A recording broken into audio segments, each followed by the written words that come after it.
Well, I was early, guys, I promise. I had some network issues. But anyways, greetings in the name of Jesus Christ.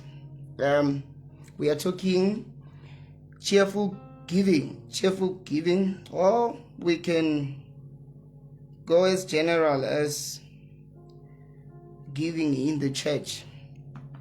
So,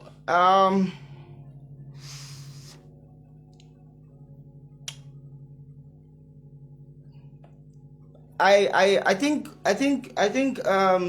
we can all agree that there's a concern about giving in the church. You know, there's a concern about giving in church. Excuse me. To a point that even I personally, throughout my Christian journey, one of the things that I knew was that it was often said, Uguti, Christians are stingy. Christians are stingy, or something around that.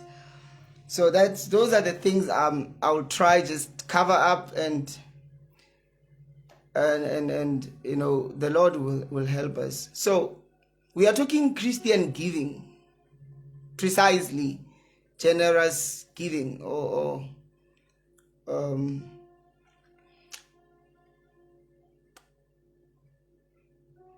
so now when we talk about generous giving, or we talk about cheerful giving, it will always compel us to talk about the heart of the giver when we talk about giving. If we are going to talk about cheerfulness and every other, it's going to come from the heart of the giver. So it's the heart of the giver that determines whether the giving is cheerful, is generous, or whatever it is, right? So we are talking generous giving. We are talking, why is this word running away from me? Okay, fine. So when we talk, like I said, we talk cheerful or generous giving, we're going to talk about the heart of the giver all the time. There's no way, because cheerfulness comes from the heart, right? God loves a cheerful giver. And Paul also says that anyone must agree in their hearts as to how much or how big or what they want to give. It must come from their hearts. And that way they can be cheerful, right? If it comes from, it was agreed by their heart. They agreed in their heart to say, this is how much we're going to give. So, but then I've brought something, what's the word? Controversial. Brought something controversial in terms of that. Now, this is the beginning of my topic, Bazalwani. To say, cheerful giving and generous giving can never coexist with, how am I going to explain this? It can never coexist with the kind of giving that is looking for something in return. Or rather, cheerful giving and generous giving, as Paul and Christ and the rest of the doctrine of the gospel encourages, the kind of giving that is expected from the church cannot coexist with the kind of giving where we receive, or we give to receive in return. So I'm saying, for as long as the church still gives to receive back, we will never reach the cheerful and generous giving that is expected of us. These two cannot coexist. In other words, Bazalwane, Giti, for as long as our giving for us is planting for harvest,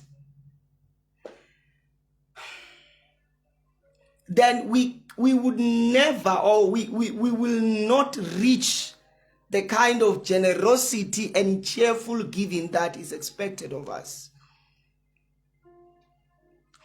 Most of the time when we talk about giving and its cheerfulness, we always refer back to the church in the book of Acts, where the people there, they sold their land, properties and all that, and then they brought all the money to the feet of the apostles so that it may be distributed, and the needy were helped, so none of them was poor.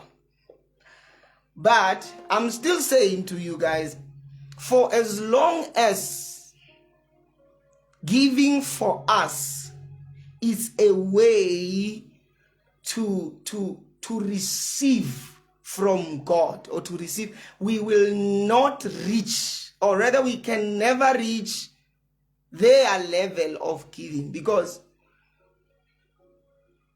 the people in the book of Acts, they gave because they did not want to see their fellow brethren lacking. They were so worn into the faith to a point where they saw every believer as their family, which is why they would even sell their land to take care of people whom we would naturally call strangers. You know, when you meet people at church and the only thing that brings you together is the fact that you profess the name of the Lord, and you look at their suffering and you decide, I'm going to sell my car so that these people may have food and clothes and all that. So this shows you that they were won into the faith. Now their hearts were sold into the faith, therefore sold into the church. So when they gave, they were not looking to benefit greater than they gave. In fact, what I want to present is that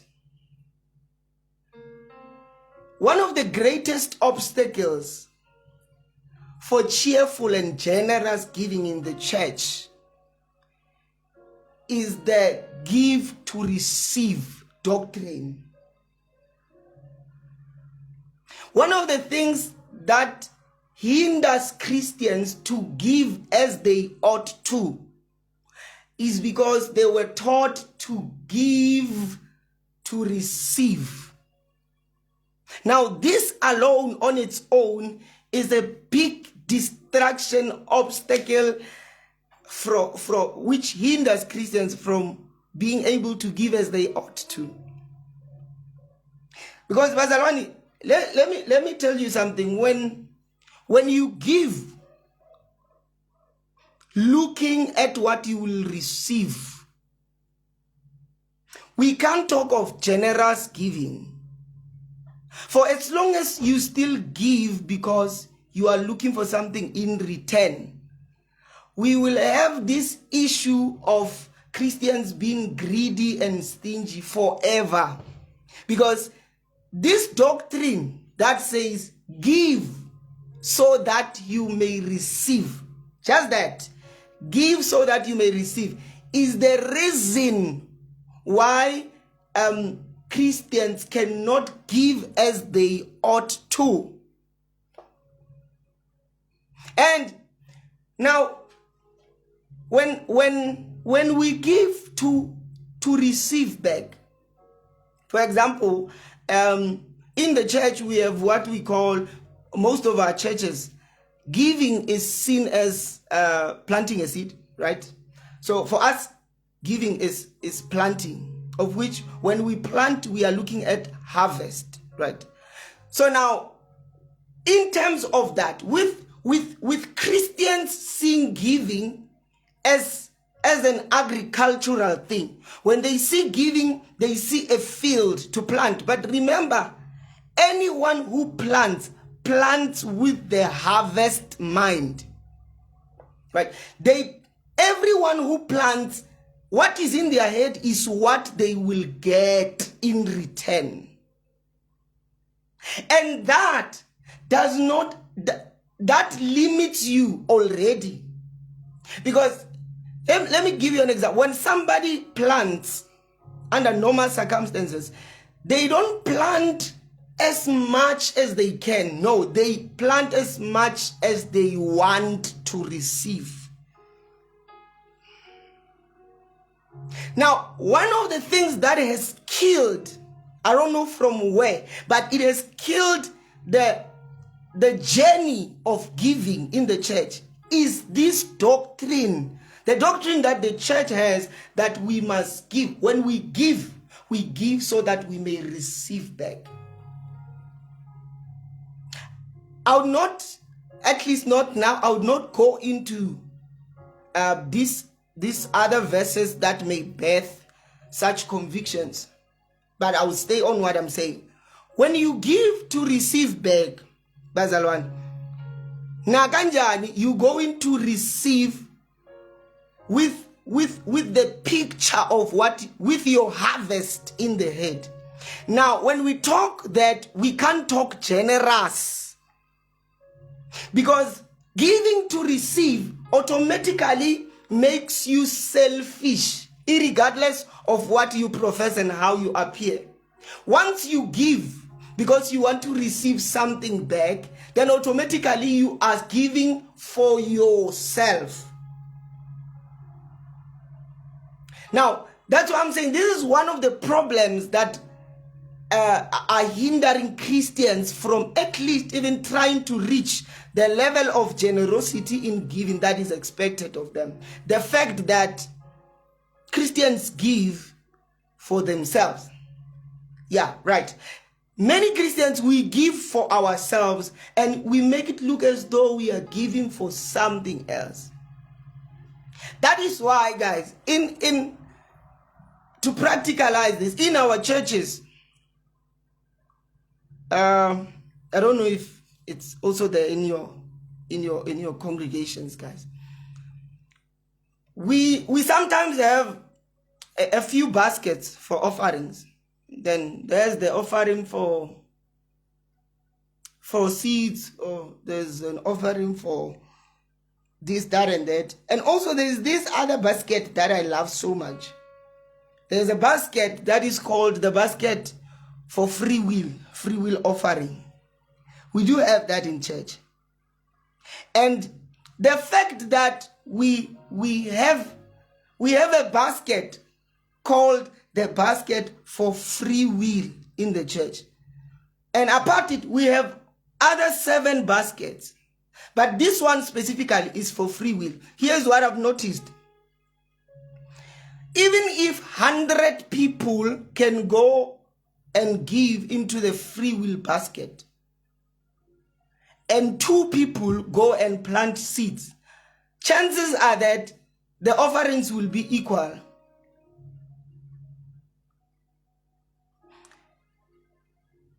The offerings, like I'm saying, if 100 people, they give into that basket called the free will basket in church, and we have at least 5 or 10 people who are planting seeds. Like, for example, there's a basket there, they say, I'm going for an interview and I'm trusting God for a job. I'm trusting God for academics this year. If you are trusting God for marriage, for your business, come and plant a seed this side. And they say free will must come this side. Even if 5 people go and plant seeds for whatever they are trusting God for, 5 people, and 50 people go into the free will, you weigh the offerings, you see that possibilities that they would even be equal, or this one can even be greater. And one of the reasons is because these ones, they go there to give, looking at their harvest. Their giving is about themselves, their kids, the job they want, the academics excellence, and the cars, the houses, whatever that they want. That's why they would give more. So now, coming to my point, when giving in the church is associated with planting for harvest, then people give according to their needs. Not according to the needs of others, but according to their own needs. So in other words, when I go give, I look at the things I need. I need a house, I need a job, I need whatever I need. So how much I'm going to give depends on how much I need. That is why, guys, there are in most cases, Christians who give a lot of money. When I say a lot of money, I don't mean a lot as in, that. I mean, who give their best are them that are lacking. Because of this doctrine that says we must give to harvest, people who give too much are them who are without. Why? Because they want to harvest, they want to have. So they give more. They give more. But for example, if I personally had around 700 million now, I'll probably just be giving out. I'll just be giving probably generously. I'll probably just be giving my 1,000, 10,000 and something. But you learn that as compared to what I have, the money I'm giving is too small. But why am I giving this small? Because I don't want much. I already have much. So because of the doctrine that says we must give so to receive, people who end up giving so much are those who have little. So you find that someone has given their last 50 rands, not because they are generous, not because they love God, not because they see a need somewhere, not because they want to help the ministry, but because they are hoping that this last amount will give them so much. Now, the possibility is that as soon as they have so much, they will start giving little. Because they shall have arrived where they are going. Let me tell you something. Like I'm saying, when giving is taught to us as planting and harvesting, when harvest time comes, we eat, we don't plant. That is why many Christians in their poverty, they give as much as they can, trying to go out of, once they are out, they start giving less because where they wanted to go, they have arrived. Now I'm saying with this doctrine, give to receive from God, we can never reach the kind of generosity that is expected of us as Christians.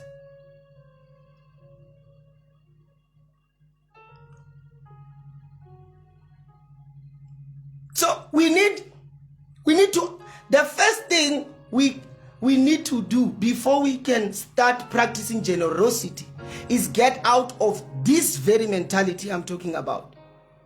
But I'm saying this, the plant to harvest doctrine cannot coexist with the kind of giving that is expected from Christians. Like I'm saying, when I grew up, I was told, I heard it all over, and I'm still here with Christians, they are stingy. Christians, they do have money, but they won't bring it to church.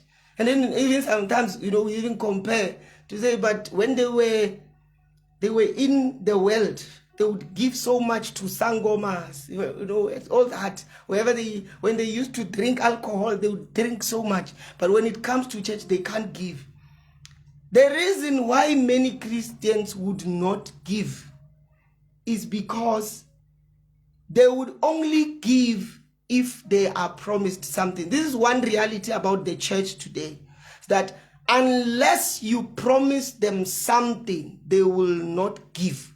Because giving for them is not about helping the ministry, it's not about helping that brother or mother, it's not about helping another, it's about creating harvest for themselves.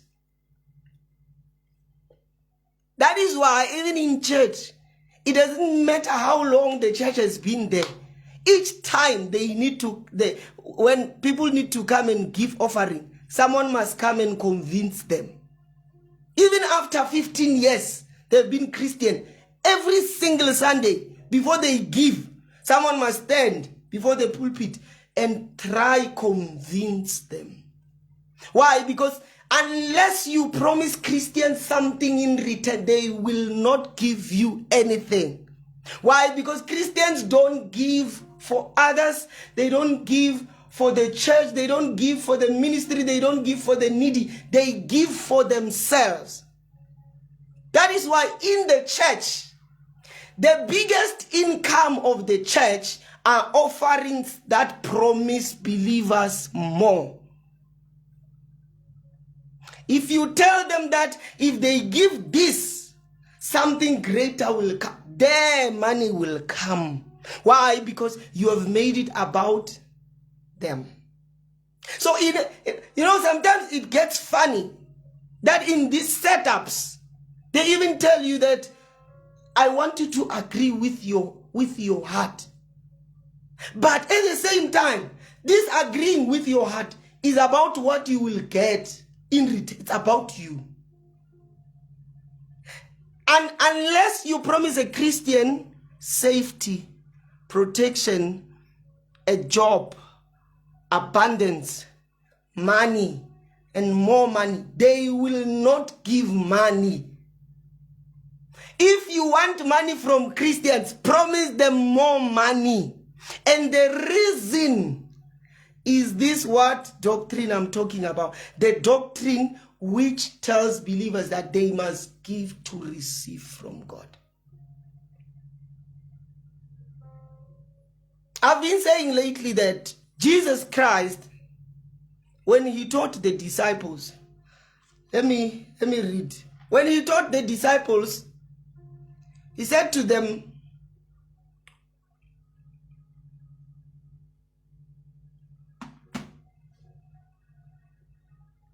if you need anything from the Father, he taught them this many times. He told them, he said, if you need anything from God, who is your Father, he said to them, ask in my name.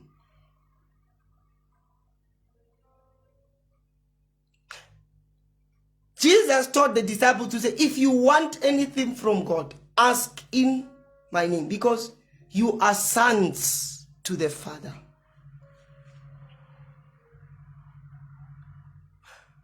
But somewhere, somehow, the doctrine was corrupted, where sons today, if they need anything from their father, they must buy him. They must plant.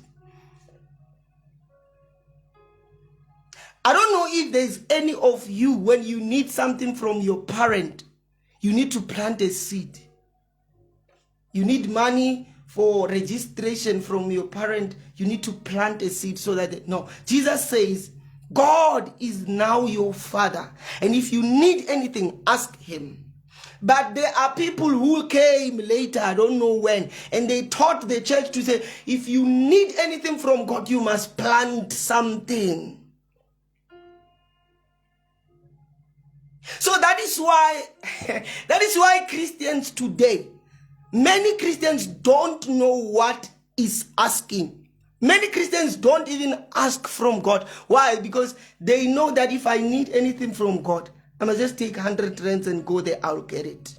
Because someone taught them that God cannot, if you give God something, he definitely, he will give you what you want. If you plant a seed, and you want a car, you will get the car. Apparently, according to this doctrine, God cannot resist offering. When you give offering, it drives God mad, and he gives you anything you want.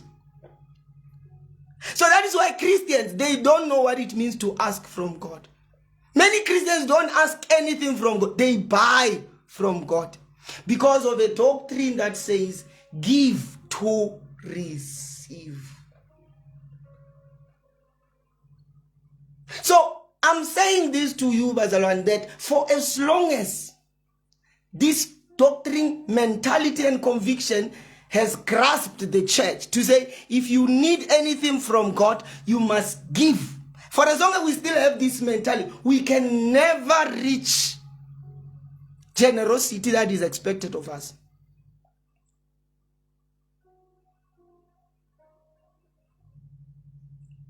I often tell the people I talk to about these issues, and I tell them that I'm kind of glad, at least, that biblically, when we are taught about the church in Acts, I love these endings. You know, the endings are so nice for me, because we look at the church in Acts. They sold their lands, they sold everything that they had, and gave the money into the feet of the apostles. The money was distributed equally, people were taken care. And this is the ending, to say none of them, or there was no poor person among them. This is the ending, right? We don't actually find that the people who sold their lands received 3 more other lands and everything. We don't get that. But the ending was that finally the people who lacked were taken care of. So we don't necessarily hear more of the givers to say, and then after the people, none of them was poor, and the people who sold their land, they now received more land and more money. And no, we don't get that. But the conclusion is that the people were no longer poor, were taken care of. Talk of the widow who gave her last cents, last money in church. Like I said, I love the ending. The Bible says this woman comes with her last money to give. And she gave. And Jesus looks at her and tells the people, say, this woman gave more than everyone. And that's the end. Right? So, somewhere, somehow, there's a desire, man, to say, we want to know if that widow received more money, a double story. Her things started to flourish. But we learn that giving it's not about us. Bazalwane, listen to me. I'm saying this plain to you.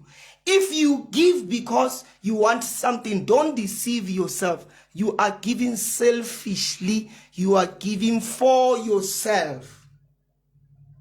Some of us, you know, that there are many verses in the Bible that talks about how God rewards us, right? When we give, of course, it's part of our obedience, and God sees our heart. He meets our needs. But I want to instill this in your heads, guys. God is your Father. God is your Father. He is your Father. And Jesus says, if you need anything, ask from your Father. Now, God being your Father, you do not need to buy anything from Him. He is your Father. Jesus once spoke about this when He was telling them. He said, don't worry about what you'll eat, what you'll wear, and the scripture in Acts, let me do that. He says, don't worry about the what you will eat. He says, see the birds, they don't plant, but God feeds them. Okay, and then He was telling them also that your Father knows that you need these things. Acts chapter 4.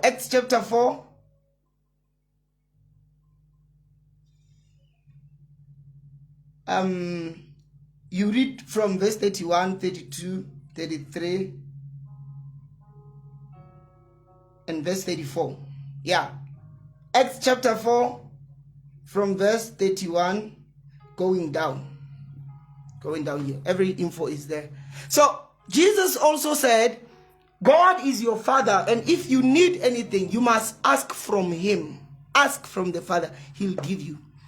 I am pleading with you, oh believers, please, if you need anything from God, don't provoke Him with an offering. Ask from Him. I'll repeat that. If you want anything from God, and sure you are convinced that God is your Father, don't provoke him with an offering. Ask from him. I'm saying this again.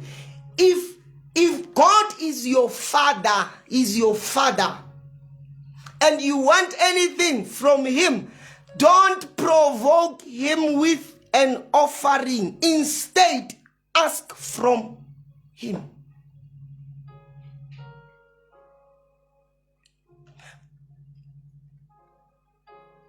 But see that. Believe me when I say this conviction, this perspective, this doctrine that hinders cheerful giving, the doctrine that encourages people to give if they need anything from God, if they want anything from God, they must give to him, has destroyed many people, because even the poor people in the church, instead of being taken care of by their brethren, they need to give out their last money to try buy their way out of their needs. Listen, Bazalwan. The church in Acts had people who were well off, and it also had poor people. And Jesus said something to the apostle. He said, the poor you will always have with you. He says, you will always have poor people with you. Now, in the book of Acts, there were poor people. In fact, not just poor people, poor believers, poor Christians. And let's talk about that. Instead of these poor people having to give their last money to try buy their miracles out of their poverty, other believers who could take care of them did exactly that. I'm saying to you, in the book of Acts, which is in most cases our model of how we must give, the poor in the book of Acts did not need to give their last money to buy their way out of their poverty. But Christians who could take care of them went and sold their lands so that the poor may have something to eat. Unlike us, if we have poor people in the church, we tell them to bring even their last money so that God will make a miracle. But I'm saying the church in the book of Acts did not ask the poor to bring their last money. But those who were well off, they sold what they could so that the rest of the people could have. Now my point is, Bazalwan, for as long as we are still giving, I want to say this so that you remember it. For as long as you are still giving because you are looking at harvest, forget about generosity. You are selfish, you are greedy. If you give to your fellow believers, you see someone who is in need and you give them, but in your heart you are looking at a greater harvest, you are greedy. The truth is, in as much as you have helped that person, but your eyes are on the prize, you are not actually looking at helping that person. In fact, the truth is, if you were not convinced that helping this person would give you greater returns, you would not help them. That is why in the church today, pastors need to promise believers more money, cars, jobs, and all for the believers to give money. Unless you promise Christians things, they will never give money. Why? Because they give to receive.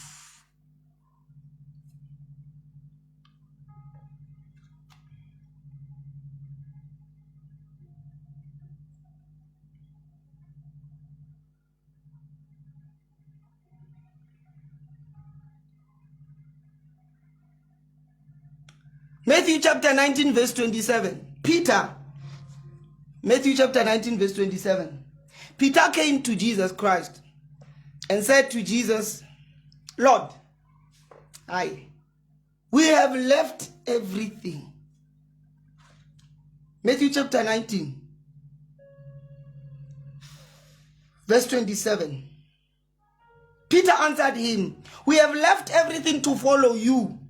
What will we gain? I love this verse so much. I love this passage. Peter, oh Mudimuak, Peter did not sacrifice just his salary. He did not just sacrifice his insurance money. He did not just sacrifice the school fees for the kids. He says to Jesus, we left everything to follow you. And he asked him plain, what will we gain? Verse 28. That's Matthew 19, verse 27. Verse 28, Jesus answered. He said, I tell you the truth. At the renewal of things, when the Son of Man sits on his glorious throne, you who have followed me will also sit on your 12 thrones, judging the 12 tribes of Israel. So here is a man, Peter. He left his life. He neglected his life to follow Christ. And he asked Christ for doing what we did, leaving everything to follow you. What will we gain? Jesus says, in the coming world, in the renewal of things. I'm quite sure that if the question was asked today, probably we would expect Jesus to say, your grandchildren will never beg for bread again. Your family shall be financially well to the 3rd generation. Next year, this time, you shall have your car. But Jesus says, not in this life. He says, in the coming world, in the coming life, when the Son of Man is seated on the throne, you also shall have your throne. So imagine, I live my things, I live my entire life now for you. And I ask you, what is my benefit? And you tell me about the coming world after this. In other words, Jesus says, possibilities are that even though you have left everything to follow me, you may still suffer in this life, but in the coming. Now, in other words, the apostles, they spent their lives knowing very well that their reward is in the coming world. They never did ministry thinking that when they reach 60 years, they will rest and God will pay them. They knew very well that our reward.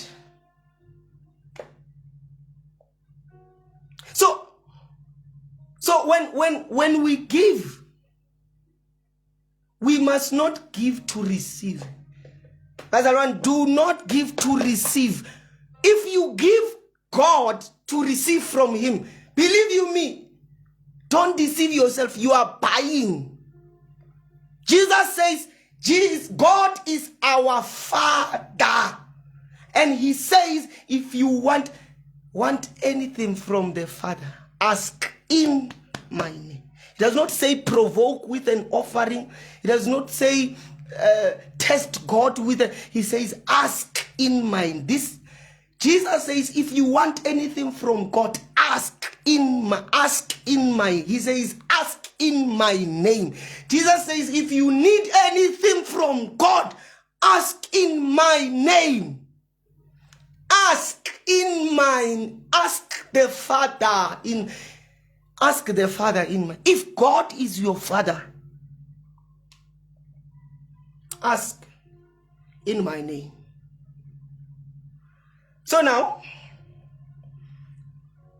I'm saying to you, Bazalwani, the first step for us to can even try reach the level of generosity that is expected of us is that we need to start giving selflessly. But we can never start giving selflessly for as long as we still see giving as agricultural planting. But I tell you, people who are in agriculture, they plant to feed them. Either they are planting to sell or to feed their. It's about them. Show me any farmer who is farming and then they farm, they say, I don't want anything from this farming. I don't want money. I don't want even the food. Take this food and give them to people. I will plant and people will just eat and I will receive. That is planting. In planting, but there's what we call commercial. It's either commercial or you are planting or farming for your family. So I'm saying to you, Bazalwan, if when, or rather, if for you, giving is planting for harvest, trust you me, when you get to the season you believe is your harvest, you will stop giving as you were giving. Because Manje, you are giving for something. There's a life you are looking to harvest. That's why you are giving this much right now. You are giving as much as you can because you are buying harvest. But once your things stand up, you will no longer give like you used to. Why would you give? Or rather, why would you plant when it's time for harvest? Why? So when giving for us is planting, it is selfish. It's greed. It's about, we give to other people, but the main issue is that we will receive. We are looking to receive. If I give this, God will give me that. We're provoking God with offerings, 500, 2,000, 10,000, 50,000. We are provoking God, provoking our Father to give us things in our own will. Because, but see, the perspective that offering can buy us answers and solutions from God erases the will of God from the equation.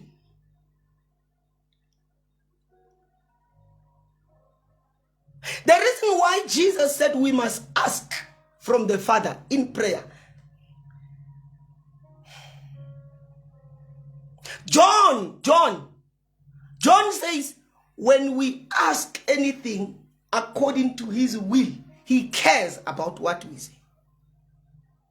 James says, when we ask, we do not receive because we ask for selfish desire. Now you see, there's protocol to receiving from God when you ask. But when it's offering, there are no protocols. If you bring 10,000, you are sure your miracle is coming. So people who teach you that for you to receive or to get anything from God, if it's urgent, you must bring a sacrifice, you must bring money. They are throwing the will of God out of the window.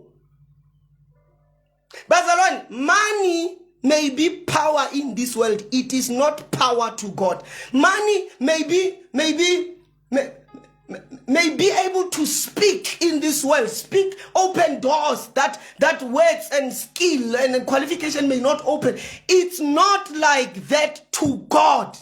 I'm going to repeat it. Money can get you the highest position you don't qualify for because you have money speaks to men, not to God.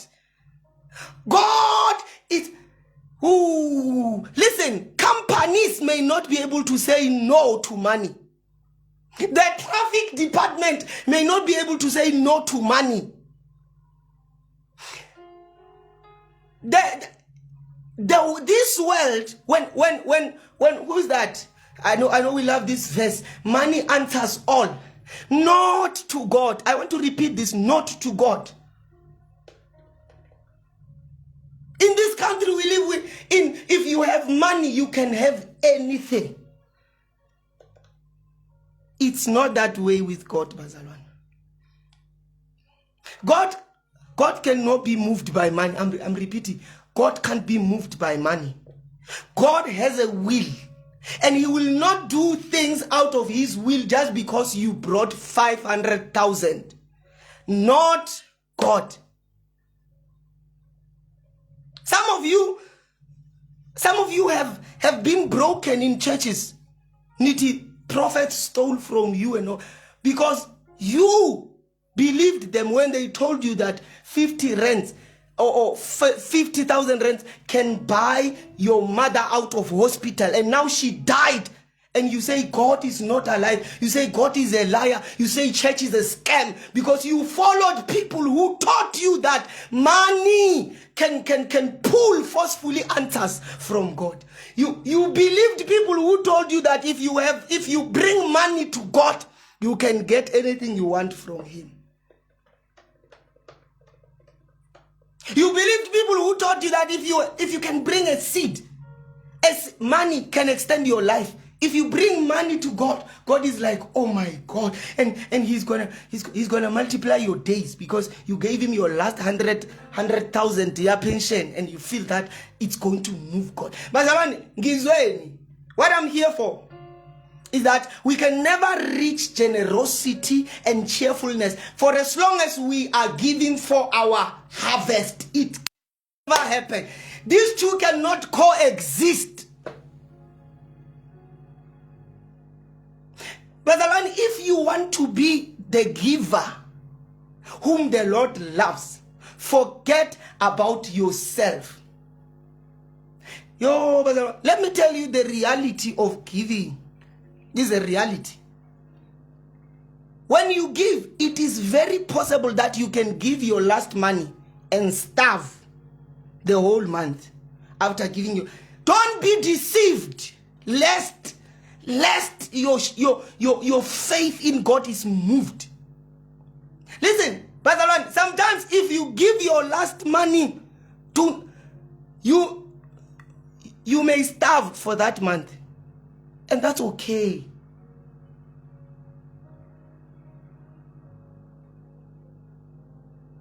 I know some of you really think that if you can give the last you have, that's why some of you go around, you spend the money while it's still plenty.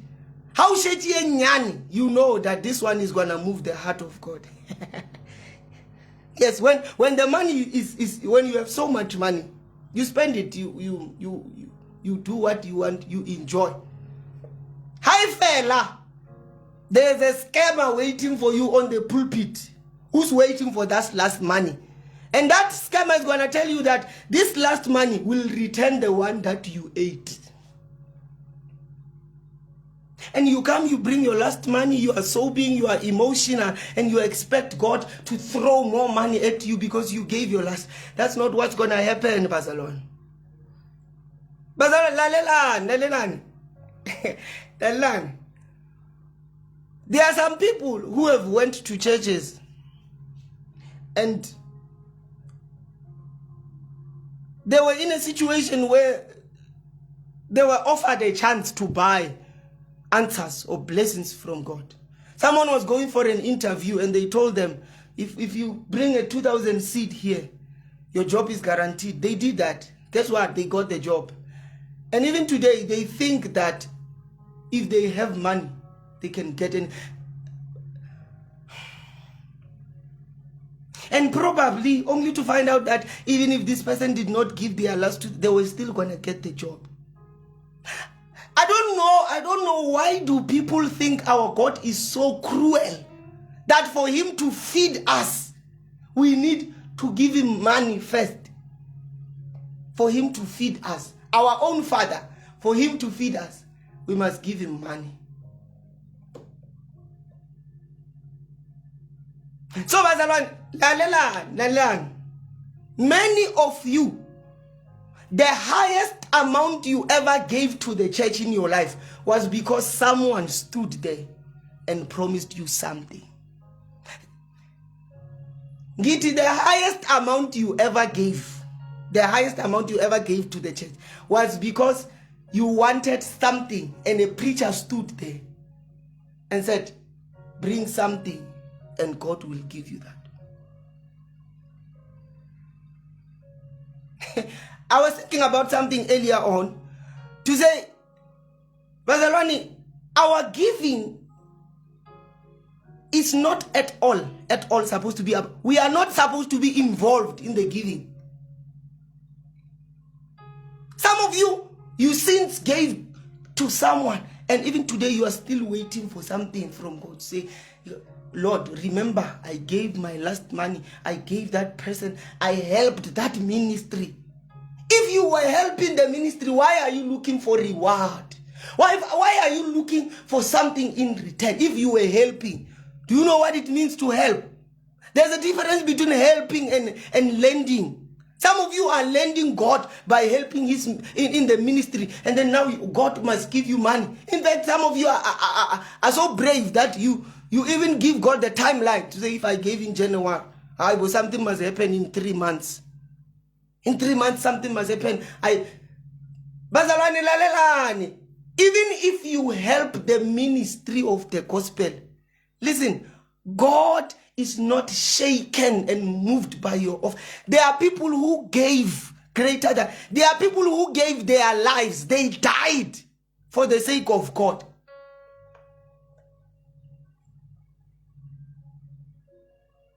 And simply because someone died for the sake of God, it does not mean now their granddaughters must be billionaires and God must pay them by making sure that every generation that comes after them must be blessed everywhere. They must know these ones, they have money because their father sacrificed his own life for the gospel. But as for you guys, Nina, if you buy a pastor a tent, petrol, whatever you pledge for the ministry, even your kids are not supposed to fail at school. Yeah, they must pass even without study. Why? Because you once bought a van for the ministry. You know why? Because you were doing all this for you. You bought a van for ministry, but it was for you. Because in your head, as you were buying the van, you were seeing your bigger Benz. You were seeing your bigger BMW. Like I said, today's Christians will not give you money until you promise them more. They call it planting and harvesting. But in cheerful giving, we don't have planting and harvest. We don't plant. We help people. We give. We love. We don't plant. For as long as you are still planting for harvest, forget about cheerful. You are deceiving yourself. You are selfish. You are greedy. You are giving for you. You are giving for you. You are giving for your children. You are giving for your marriage. You are giving for your job, for your account. It's for you. You can pretend all you want and make it as if you want to help. You know that I have this money and this money cannot buy me BMW. So I'm going to give it to that one and God will give me the one that can afford BMW. That's what you are doing. You have some money and then I like any stationery. It's not enough for stationery. And then you think, what can let me go give it to God. He will give me money that can buy stationery. And you even go there, you are so being emotional in the spirit, you tell God, Lord, with this money, I'm trusting you for stationery. But in December, you were paying trips to Cape Town. You went to Durban. Now you are left with little money to buy stationery. You didn't save money for stationery. You see that with this little money, there's Mashonis, I know, who gives. When I lend the money, it will come back more. That mentality to say when you have little money, you must give it to God. And then it will become many. So, and like I said, if we are going to talk about generosity, we'll talk about the position of the heart, the attitude of the heart.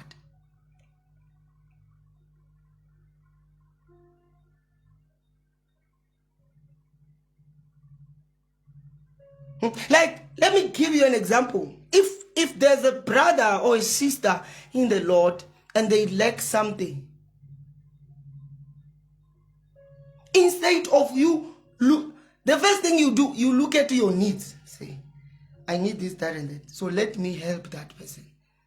Then God will pay me by giving me what I need. You are corrupt. You are greedy. You are selfish. That is why some of you, if you did not have needs, you would not give. I repeat, if you were not looking for a pass at school, a job, looking for marriage or whatever you are looking for, you'd never give. If you are not looking for more money, you not give the one that you have. That is why when you guys get filthy rich, you will start giving peanuts to God, like other rich people do. In the church, okay, I'll be done at 9, sure. In the church, people who give more money are the poor, not the rich. The rich, they give whatever they have at the moment. Yes, someone out of 100 million, they would give 1,000. And the pastor will even insult the whole church. Say some people are giving. See, you guys are giving 50 rands. And there are poor people who are giving their last 50 rands. Why? Because they want to become rich. But that rich one is in their season of harvest, according to this corrupt doctrine that says people must give so that they will harvest later. That's why I'm saying this, that people who have money in church, the people who give more money in church are the poor. Why? Because they want to get somewhere. Now, in their poverty, they are corrupted in poverty. When you see them giving, don't think it's because they want a crusade to go forth. They want to get they are buying their way out of poverty. But Jesus says, if you want anything from God, ask in my name. If you want anything from God, ask in my name. If you want anything from God, ask in my name. If you want anything from God, ask in my name. Says one person, God does not need to be provoked by your offering. Right? God has everything. Your offering does not help God with anything. It can't change his mind. That is why, Brother, I said to you, the doctrine that teaches people that money can buy them solutions from God throws out the will of God. Because I say to you, if you are going to ask from God, you will need to make a personal check. Because there are some things God will not give you because of your heart and your greed. That is why you don't ask, you rather buy. Because in buying, there are no questions. In buying, there are no protocols. When you buy, people don't look at your heart and say, what are you going to do with this thing? What do you want it for? Let me give you an example. People who want to buy firearms. If you take the correct protocol, there's going to be a lot. They're going to examine you. They want to know, what do you want the firearm for? And you'll go to training, and they want to see if you are fit to get the gun or the firearm. So that's why many people opt to buy them in the street. Because when you have money, nobody asks you questions. That's why some of you think you will do that with God. You think you'll just bring money to God, and then God will give you what you want. It's not going to happen. But if you believed that, you have been lied to. And I want to say this again and again. You are selfish. You are corrupt. You are greedy if you give to receive back.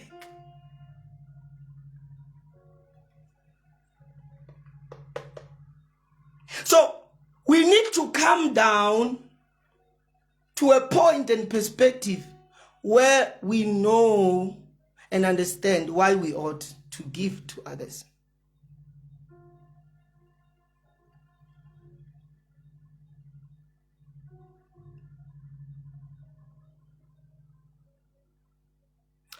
Let me give you an example of what I'm saying. The people in Israel, they had Levites, and they were taking care of the Levites with their harvests. Whenever they harvest, they would take care of the Levites in a form of whatever. Now, that's why each time the people of Israel were faithful in taking care of the Levites, God gave them harvest. The harvest was not for them. The harvest was because they are taking care of those ones. So God was giving them because they were giving to those ones. So these people were not giving to receive. They were giving to obey God, who said, take care of the Levites. But the more they gave to God, God made sure that they never lacked. Why? Because when they don't lack, the Levites don't lack. Is it that simple? So I'm saying, when we give, I know this would be difficult for the believers in my time and in the previous time. For them to learn to give without expecting anything, it's impossible. They want windows of heaven to open when they give. When they give, they want something to happen. Lord, this is an offering of an agent case. I have an agent case. They want to provoke God with offerings.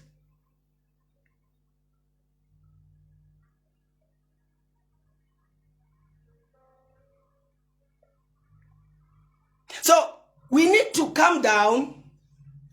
You know, sometimes I've time to time when I speak about, because me now, of course, but I have a problem with people who teach people lies to get money out of them. I definitely have a problem with that, and of course I'm very vocal about that. Now, time to time when I speak, like now, I'm telling you this way, this attitude of giving is wrong. Someone would ask me, what's the right one? And that alone, I find it very troubling. It pains me to say, so you mean apart giving to receive, you don't see any other reason to give? Imagine if I was to tell you to say, guys, stop giving because you want things from God. And then you ask me, what must we give for? You are simply saying to me, outside giving because I want something, I don't see a reason to give.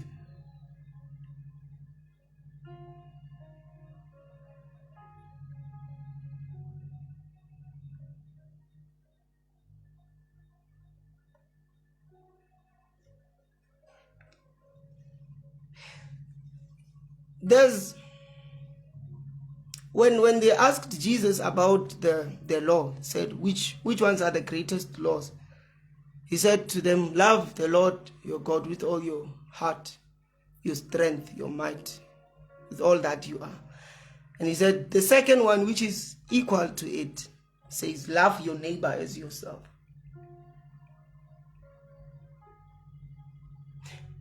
The problem of the church, Bazalwane, you know, I say this to say the problem is doctrine. What the problem of the church is doctrine, which is what they are being taught.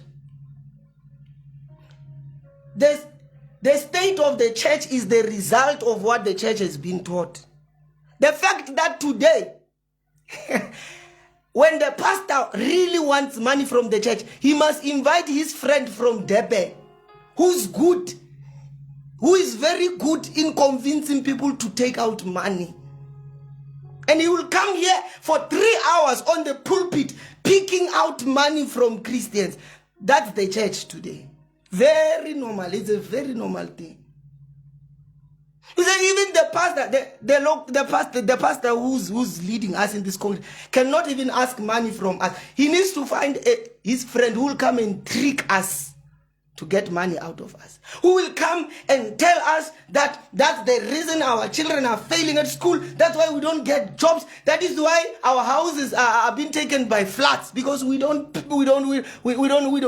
give money. They need to guilt trip us. They need to promise us a lot of that's the only way to get money out of the saints. If that's what we are. But like I said, it's a result of what? This doctrine. Which doctrine? This doctrine that says when you give, you must give looking at a harvest. You must give trusting God for something. You must give trusting God for something. You people who give because you are trusting God for something, you are corrupt. Yes.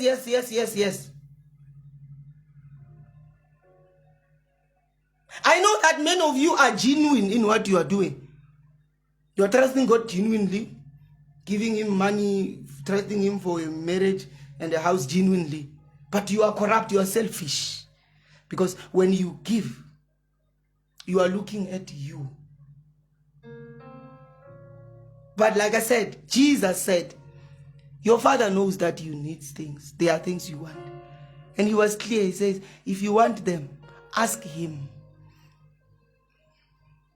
Some of you, the reason you don't ask God is because you know he won't give you.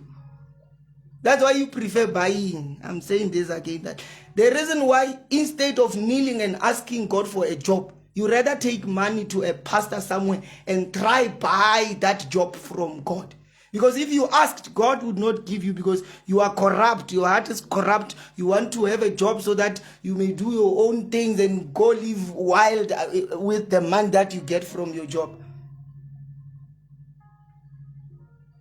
But I mean, like, how is it that you claim that God is your father, but when you want things from him, you buy him with money? You provoke. Who has ever provoked their father with money? When you want something, you go to your father and provoke them. What relationship is that? Provoking your... I mean, do you understand what it means to provoke him? To provoke is actually to manipulate. Yes. If there's someone who's seated there and they don't want to fight with you, you go to them, you poke them. You are manipulating them to the fight. You are aware that these people this person may not be interested in fighting. So you provoke them so that they may fight. Because you know that if you went to them and say, let's fight, they will not fight. So you must provoke them. You insult them. You say all these things so to get them to fight. This is what you want to do with God. You know that if you went to God and said, Father, I need this thing. Some of you are not even convinced that God hears you. And Brother Ryan, please, Brother Ryan, stop trying. I think one of the reasons why Christians prefer believing that when you take money to God as a seed, he will give you whatever you want, is because they want to live the Christianity in their African way. We all have been there, where we know that our gods and God's ancestors and whatever, when you go to them, you don't just sit in your house and say, my ancestors, I need a job. No, you must bring a sacrifice. You must go and sacrifice. They are manipulated by sacrifices. For them to give you a job, you must sacrifice to them. So in Amanje, we want to treat God like that. You say, hey, if you want to receive from God, you must provoke him. Provoke him for what? Because Jesus says your Father knows that you need these things that you are asking for. And he says, you must ask in my name. The same way James says, we do not receive when we ask because we ask with wrong motives. And John says, when we ask according to the will of... So the issue of asking instead of paying and provoking with offerings, the issue of asking compels us to be in the will of God. Because if you ask outside the will, you will ask forever. We are sure that's what scripture says. That's why many of you don't ask, you pay. You pay your answers from God. You really think that money answers everything, but that your money can even provoke, like God would give you anything if you came with your last money or the highest amount or whatever. And of course, yes, I don't want to talk about these greedy preachers who teach you these things so that you give them money. They are greedy. They are producing greed in you. The church is greedy. And then we are forever going to complain, say, hey, the church is not, they can't be generous. They've been taught greed. They've been taught, listen, Christians will never give unless they are convinced they will receive more than they give. Those are Christians. They call it steps of faith. They call it with many fancy words. They call it a prophetic seed. It's greed. There's no prophetic seed. There's no step of faith of nothing. It's greed. You are greedy. You are greedy. You would never give until someone promises you something where now you will not. Now you will not give until someone promises you something. That is why, Brother Rani, you'll pardon me. You'll pardon me. I'm at a point where I also don't understand why at least not every Sunday, every time we have a gathering and we need to give offering, someone must come. There's someone who must come and convince us. Imagine every service, someone must spend 30 minutes talking about offering before we give, so that we are... Why? Because our hearts are not worn into giving. And also, Bazalwan, as I'm wrapping this up, the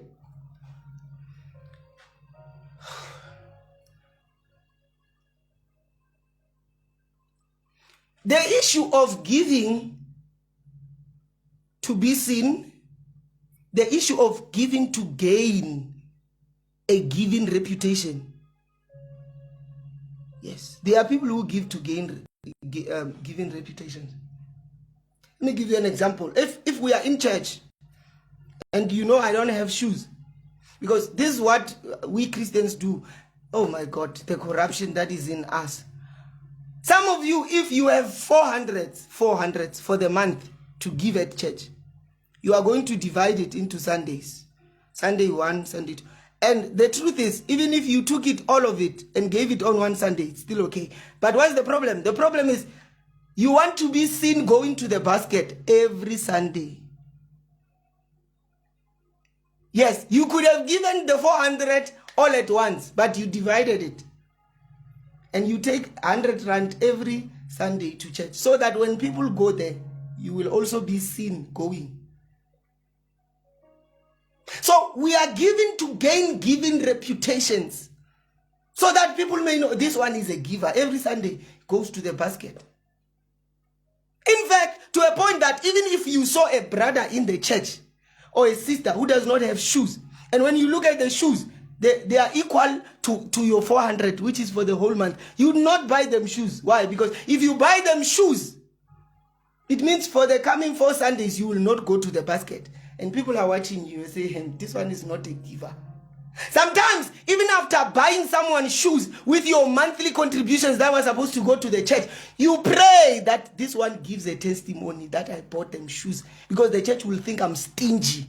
Why? Because you give to be seen by men. You have a problem with taking your money and helping someone and not give offering the whole month. Why? Because people in church will look at you and be like, this one is not going to the offering this month.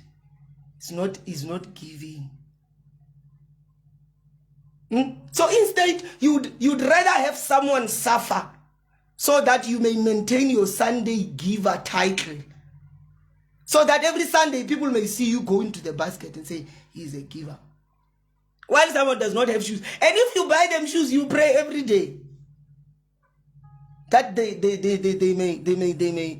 may give testimony. In fact, if they don't give testimony, you will go give it yourself. You even go and start lies to say, Bazalwan, money, beginning of the month I didn't have money, and then that brother did not have shoes, but the Lord in my heart said I must buy him shoes. Now after buying him shoes, God did this, that. You are just trying to justify the reason you've not been coming to the basket for 3 weeks. It is some of you. If you buy someone shoes with the money that you were supposed to give in the basket for the month, you pray that they give a testimony so that the church may know, where did your Sunday money go? Why are you not coming to the basket? And if they don't give testimony, you will go and give the testimony. Yes, you'll go there and tell them that I did not have money, but I saw a need. That brother did not have shoes. I bought him shoes and God did me a miracle. You want to make it as if you want to glorify God, but you are here to explain the reason you've not been coming to the basket, because you are worried that people will think you are not a giver. But we have a problem in the church, that the church and believers need to prove to each other that they are givers. They need to prove to each other that they pray. That is why many of you go live, press the button like I'm speaking, and pray for 2 hours so that people may know that this one tarries in prayer. This one. Some of you even give unnecessary testimonies. Very unnecessary. Why? Just so that people would know that, oh, you gave someone something. God did something for you. You prayed for 5 hours, God did something for you. We are show-offs. And, you know, I don't understand this, but this is a reality. We deceive ourselves. I've never, I don't know, but we deceive ourselves. We convince ourselves that we are genuine, yet we know we are not, but we tell ourselves that we are. But listen to me, we are not giving to get reputations, and we are not giving to receive back. We are receiving because we see needs around us. We see needs around us.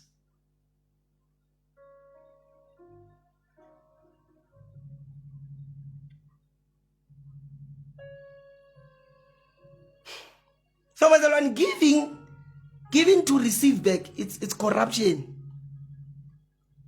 Paul said something in Timothy. He says, these people, they have corrupt minds because they think godliness is a way to attain material wealth. He says these ones are, their hearts are corrupted, rotten. Because they think that they are Christians, then they must be rich. That is why they do all they can. They give money wherever they go. In fact, some of you, it's funny, but some of you have given to pastors whom you think these ones have higher grace. Because now you know people who have higher anointings and all that. Some of you have left your local churches. In your local churches, you give 10 rands. But the day a preacher from afar, a different province, comes here, there's a tent, you don't even know him. He comes there and says, I've come here with a different grace. 40,000, you throw it in there.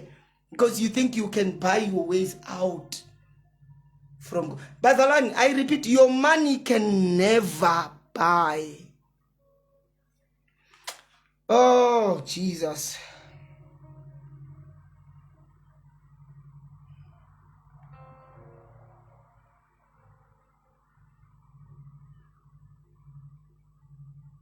First Timothy chapter 6. I think you should read it whole. It's okay, read it all of it. But the verses that I mentioned were in verse 5. It says, let me start from verse 4. It says, I'll start from verse 3. It says, if anyone teaches false doctrines and does not agree to the sound instruction of our Lord Jesus Christ and to godly teaching, he is conceited and understands nothing. He has an unhealthy interest in controversies and quarrels about words that results in envy, strife, malicious talk, and evil suspicions, and constant frictions between men of corrupt mind who have been robbed of the truth and who think that godliness is a means to financial gain. Right? There are people who really think that, who really think because they are godly, they pray, they fast, they give, then they must have financial. Paul says those people are corrupted. So I'm simply here to say to you, Bazalwan, the problem of generosity in the church is the doctrine of give to receive. Once people lose the mentality and they begin to help each other because they love each other, because God loved them, because they were poor and dying in their sins, and God by himself loved them and gave them without expecting anything back from them, they would learn to do so even to their neighbors. They will love their neighbors as themselves. They will say, my neighbor cannot starve while I eat. They will feed their neighbor. Not because when they feed their neighbor, they expect to receive more food for themselves, but they begin to love. And the loving comes from, but let me tell you, many of us have not been convicted unto what Christ has done for us. That's the basic of it. Many of us, we have the tongue, we just confess it, but we don't have convictions. If we were convicted and we had the full perspective of what God has done for us, we would see ourselves as owing God forever. Okay, you like, I cannot have another child of God suffering like that when God has done so much for me. I don't know what I'm going to eat next week, but this food I'll share with this one. If this one needs to go to school and I can't do it, I'll give what I can, because God gave me what nobody could give to me. So unfortunately, there's something that my brother said the other day. I think it's Brother Tsepologora. He said, we actually don't have any other means of calling people to Christ except preaching the gospel. And of course, now there are ways in which we are trying to get people to come to Christ. Why? Because they are not interested in the gospel. So we find other ways, dilute them with the gospel, and try call them, with something diluted. But at least it has a spice of. So also in the church, oh, Mudimuaka, I'm supposed to be done at 9, Bafwit. Even in the church, preachers have noticed that many people in the church will not give generously. And what did they do? They found tricks to get money out of them. Instead of trying to enforce the doctrine, instead of trying to display the picture of what God has done for them until they grasp it in conviction, they say, we need money fast. Let's find another way. They came with doctrines that will produce greed, took men back to their sins, got them back into their greed so that they can support the ministry. Some of you, the ministry, you would not support it if someone did not develop greed in you and told you that if you want something, bring something. That's what preachers are doing today because of you guys.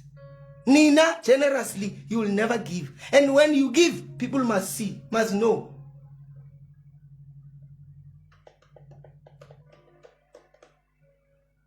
So they have found ways to get money out of you. They'll tell you about the widow who gave her last money, and they tell you, bring your last money. They'll tell you that a certain widow in Samaria or wherever gave Elijah the last food. Bring your last money to the men of God. They tell you that she had, so after giving that to the woman, to Elijah, she had more food that she could. She even fed her neighbors and anyone. And they tell you, bring yours, God will. You will even feed your neighbors.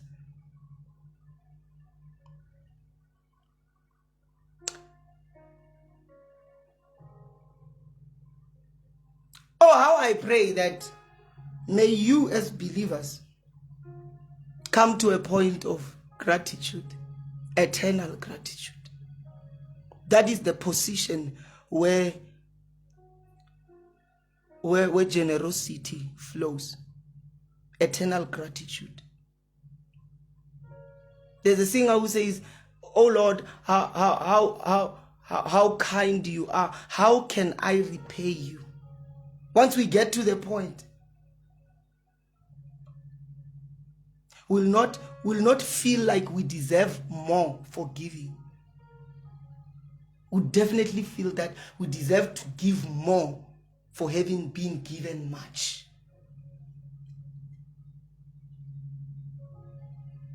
So, the problem of generosity in the church, the reason why Christians are not giving as they ought to is because they have been taught greed.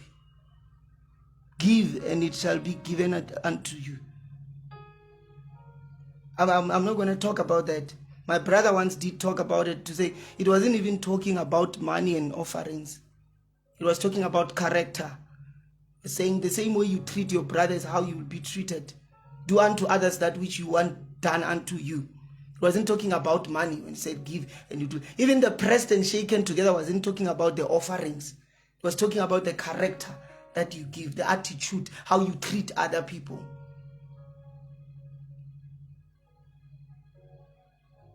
You are still giving because you are looking at your needs, because there's something you want, because you are trusting God for something. You are greedy. You are selfish. Let me introduce it to you. That Jesus Christ says,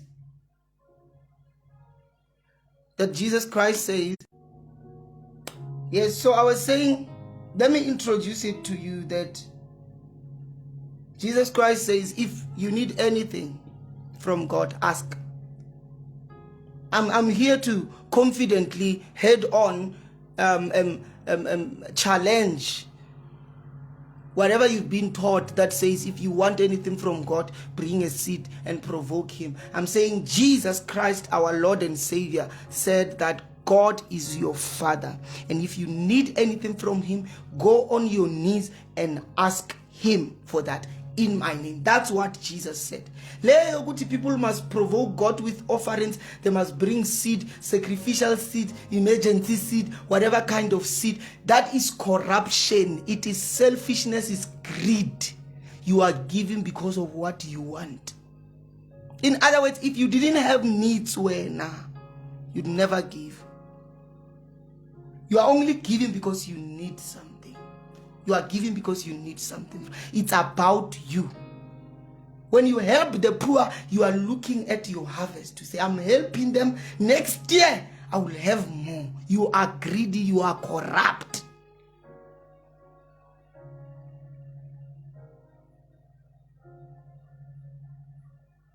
Matthew chapter 7 verse 7 says, ask and it will be given unto you. I'm reading these things as I close. Ask and it will be given unto you. And verse 11 also, Matthew chapter 7, read it whole. It has everything. It says, Matthew 7 verse 11, it says, if you then, though you are evil, Nina, you know how to give good gifts to your children, how much more will your Father in heaven give good gifts to those who ask him? Not those who provoke him with offerings, not those who bring money to him, not those who provoke anointings of men. For some of you, you are busy with provoking anointing and graces of men, as if these men have solutions for you. As if they have the power to give solutions to you. You claim to be receiving from God, but instead of going and asking from him, you go and provoke anointings of men with your money. And next year, Zobuyu Kala, Uti false prophet, the church is whatever, because you are running after it. When the Christ Jesus told us very clear, if you need anything, ask from the Father. Don't provoke anointings of men. Ask from your own Father. And then you'll come crying foul. Say the church is what? Pastors are scams. Here, I'm not angry, so let me read that. Also, I mentioned that John. I'm done actually. Very, very done. 1 John chapter 5. 1 John chapter 5 verse 14. 1 John chapter 5 verse 14. It says, this is the confidence that we have in approaching God. That if we ask anything according to his will, he hears us. 15 says, and if we know that he hears us, whatever we ask, we know that we have what we asked for in accord to the will of the Father. That's why many people don't even know what the will of God, what the will of God is. When they get rich, they say it's the will of God. When they pass at school, they say it's the will of God. When they die, they say the will of God is painful. Anything that happens for them is the will of God. So that is why they can't even pray in the will of God, because they don't know what the will of God. They think everything. Someone robs their house, he still says the will of God. When good things come, they say it's the will of God. When bad things come, they say it's the will. When people live, people are born, say the will of God. When they die, they say it's the will of God. Everything is the will of God. So how can they even ask in the will, because they don't even know what the will is? Anyways, John says if we ask according to his will, we know he cares about what we say. If we know he cares about it, we know that he grants us what we are asking for. 1 John chapter 5 verse 14. And then let me go to James. Oh God.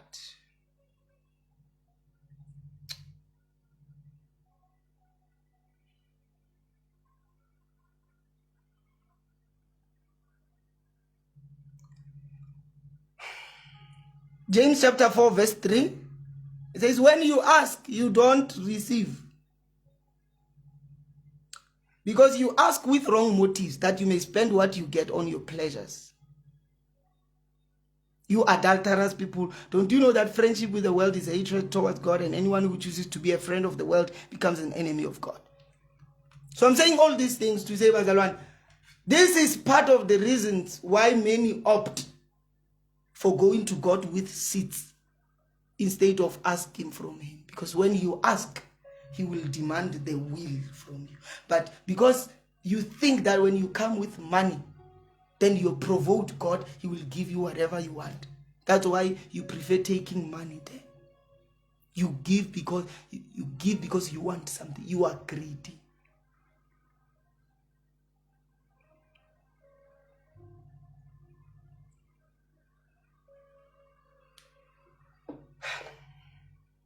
No, let's drop it, guys. I think I've spoken enough. But the basic of what I'm saying is that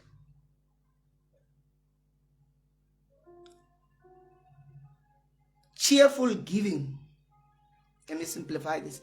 Cheerful giving is completely the opposite of greed. So if you want to give charity, stop giving greedily. It's as simple as that. Once you stop giving because you want something, then you know you are starting to give cheerfully. And if when you give, listen to me, if when you give without expectations, you give less, and when you expect, you give more, you know you are greedy, corruption. That's why Nina, your seed money, special offerings for my marriage, for my children, is always more than your free will offer, always, all the time. Even if two people come and plant seeds, their seeds will be greater than the free will offering. Why? Because when people think of free will offering, they're like, this is just me giving out of my heart. No strings attached. But when it's a seed, you are thinking, hey, God is going to do something. You take more money there where you think God will do something for you. You are greedy. You are corrupt. And whatever you are doing is not even pleasing to God. And even when you receive the things you are receiving, don't think you are receiving from God. When you get that job, don't think it's your seed. Unless you've been planting at a certain altar. Because you guys, you go planting, you say you are servicing altars with your monies. You go around with men of God and then you go plant, provoking altars. Altars, they don't speak unless they see a sacrifice. You go around, you plant your money on altars. And these altars, they give you things that corrupt you more. Some of the things that God didn't want you to have, you have them now because you provoked evil altars. That's why you are corrupted further. Since you received that job, you are detaching from the Lord. Since you received that car, you are detaching because you received them from corrupt altars. Why? Because some of you don't want to comply with the rules of the life in Christ. In Christ, we do things according to the will of God. In the world, with those men of God, then you get anything that you want according to what you have. In Christ, we ask the Father in the will of God, and he examines our intentions before he gives us. But in the world, with your prophets and whosoever, you just take your money there and you get what you want. That's why you go deep in corruption. While God is trying to save your soul, you go out of your way to get that which will corrupt you. It's all right, Vazalwan. It's all right. If you want to give generously, cheerfully, stop giving because you want. Once you find yourself in a position where you are giving and you are looking at what you say, when you give, you say, I'm planting a seed. You must know you are corrupted. You are not helping anyone. You are actually buying your harvest. I said to you, Ngiti, farmers, people who plant seed, they don't plant as much as they can. They plant as much as they want. When they plant, they look at the harvest. Say, we want 500 grams of this, that, and that, and that. So this is how much we need to plant. That's not the giving that Christians want. Christians, they don't give to plant so that they may harvest later. They give because they love their brethren. They give because they see the world that is dying and they are like, no, let me help that preacher to take the word to them that they may be saved. Christians, they are crying for the souls of men, and they are grateful for the salvation they have received. They said, Lord, how can I repay you? I will not allow my brother to starve, because you have loved me, you have given me. With what I have, I will give this one. They are not looking at receiving harvest. Some of you were even taught in your lives to say, you must give at an early age. You must give so that later in life you can enjoy. Greed. Corrupt people. When you are giving, you are giving so that you may go to vacations when you are 45. When? But now you make it look like you are supporting the work. You are not supporting the work of God. You are investing in your worldly pleasures, your vacations, your Dubai. When? Now that's the reason you are giving so much now. Is because you are trying to buy answers. You are trying to buy your desires from God. You say, I want a car, so I'll start giving now. You are buying from God. Anger issues. Anyways, guys, yeah, we'll see each other some other time. But please, once you see yourself giving and you are looking at harvest, you must know you are corrupt. Let me repeat it. I'm done. I'm just repeating these things to offend you. If you see yourself helping someone or giving in church, anywhere you are giving, and in your head you are thinking about receiving back, you are corrupt.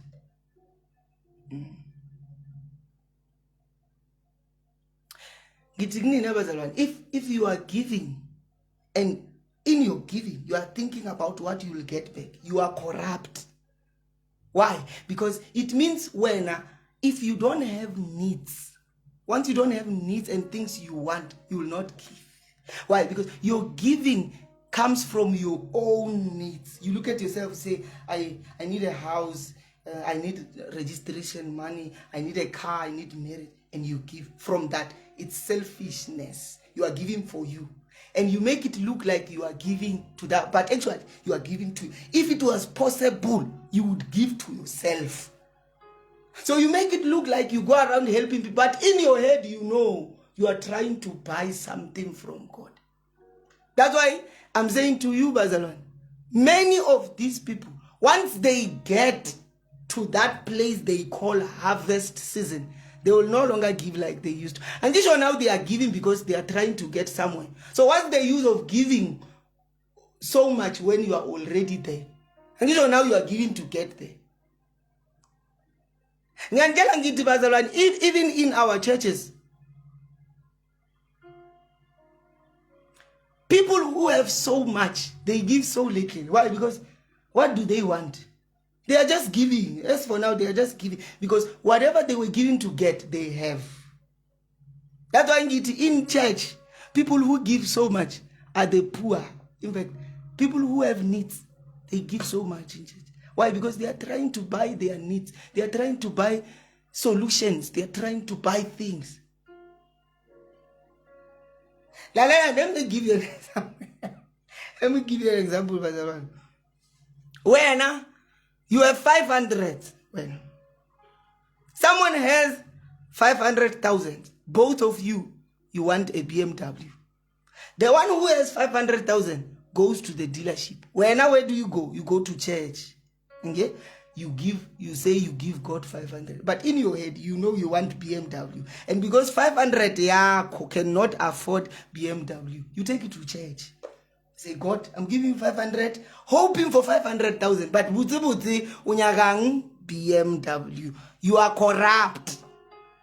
You come to church and make it as if you are giving from your heart. You love God. You are even emotional and crying, but you want 500,000. So a person who has 500,000 and wants a BM goes where? To the dealership. And one who has 500 and wants a BMW goes where? To church. Because that's where they invest their money. And it will bring 500,000 interest. They will buy the BM. So when, like sometimes even your pastor, I'm talking to you, yes. Your pastor thinks you are supportive to the minister. They don't know. You are bringing that money to church because it can't afford a BMW. When? I repeat, Ngiti, When I at church, they know you to be a giver.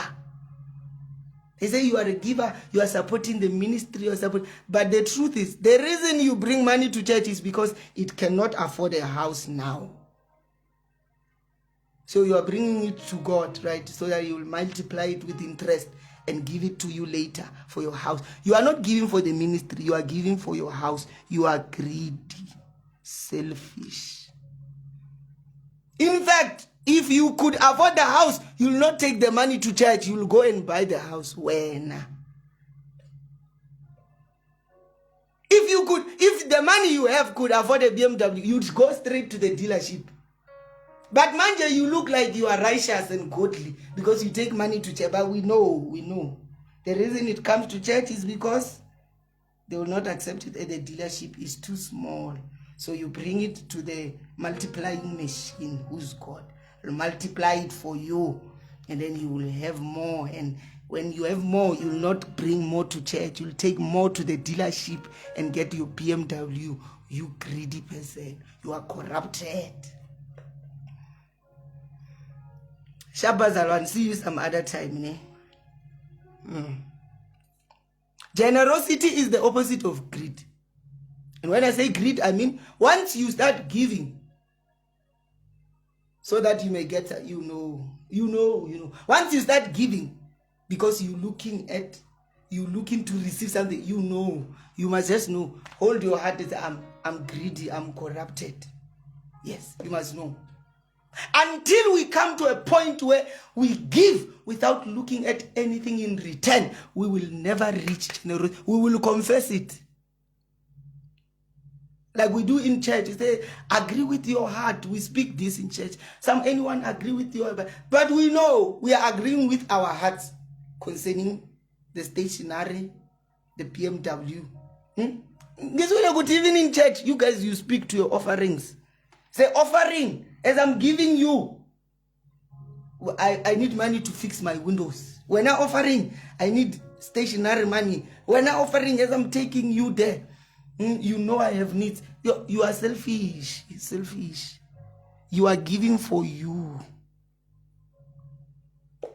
And guys, how do you manage to deceive yourself this way? Like, please, okay, I know you will not answer me, but maybe you can answer me. Like, how do you manage to deceive yourself to a point where you convince yourself that I'm giving because I love God, I'm giving because I appreciate God, I'm giving from my heart. At the same time, you know very well that you spoke to your offering and you told your offering to say, please go and fetch BMW for me.